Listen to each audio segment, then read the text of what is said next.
Таңдау операторын пайдалану арқылы сәл қиындатылған емес, бірақ басқаша мүмкіндіктерін пайдаланып көреміз таңдау операторының кейсі арқылы. Қазір құратын шағын программа адам жасын енгізгенде оның кім екенін айтып беретін программа. Яғни енгізгенде де өзінің бір әдістері болады. Есеп, модуль UseCRT, айнымалы. Әзірше екеу, оның қатты айырмашылығы жоқ. Үшеу болса да, төртеу болса да, соның ішінен біреуін ғана қолдансақ бізге жетеді. Немесе екеу, ол егер варда енгізілмеген болса, ол әрине есепте оқымайды. Begin, clear screen, write-ln, адам жасын енгіз. Айтқандай сақтап алайын. Save as. Жас анықтау.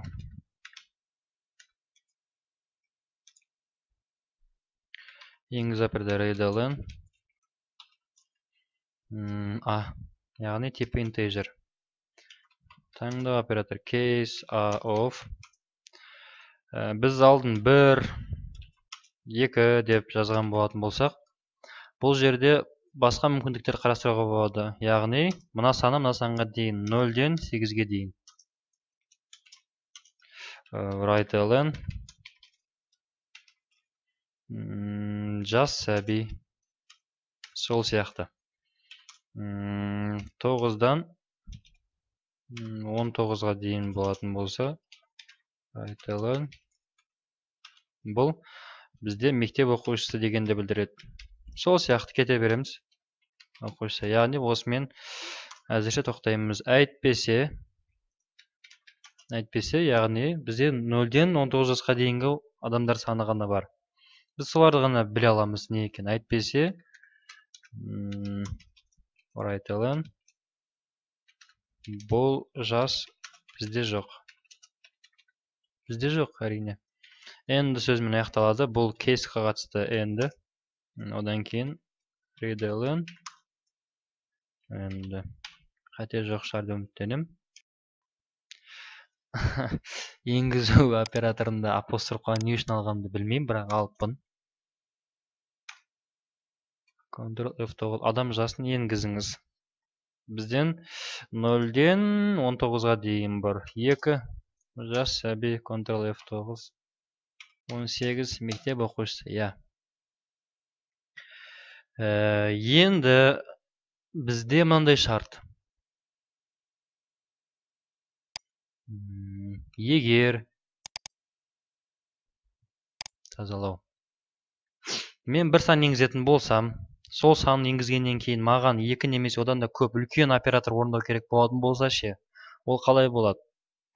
Егер мен 1-ді алатын болсам, онда одан кейін 1-ді енгізгеннен кейін маған үлкен мәлімет керек болатын болса, үлкен емес, маған шағын ғана.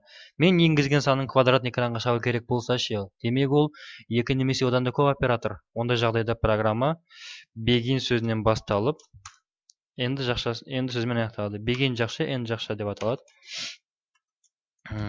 Яғни бұл жерде b тең sqr квадраты a-ның квадратын экранға шығарады. Енді дәл осыны экранға шығару үшін write-ln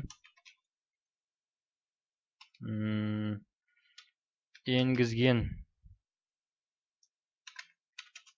санның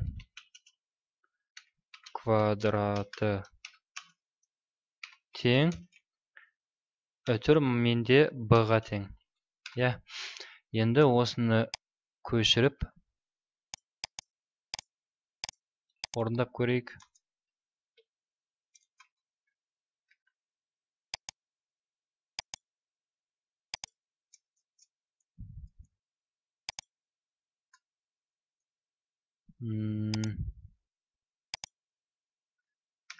Менде бұл жерде 2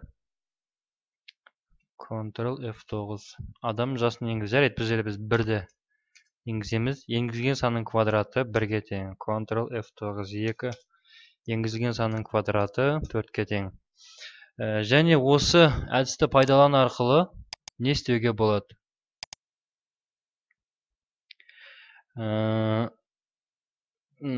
Сабақ кестесін құруға болады. 1-ден 6-ға дейін апта күндеріндегі.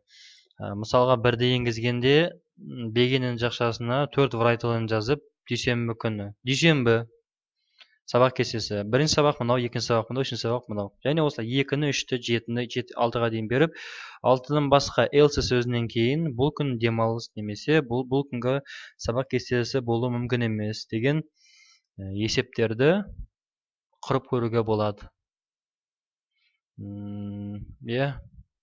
Және әртүрлі әркімнің өзінің қиялына байланысты енді.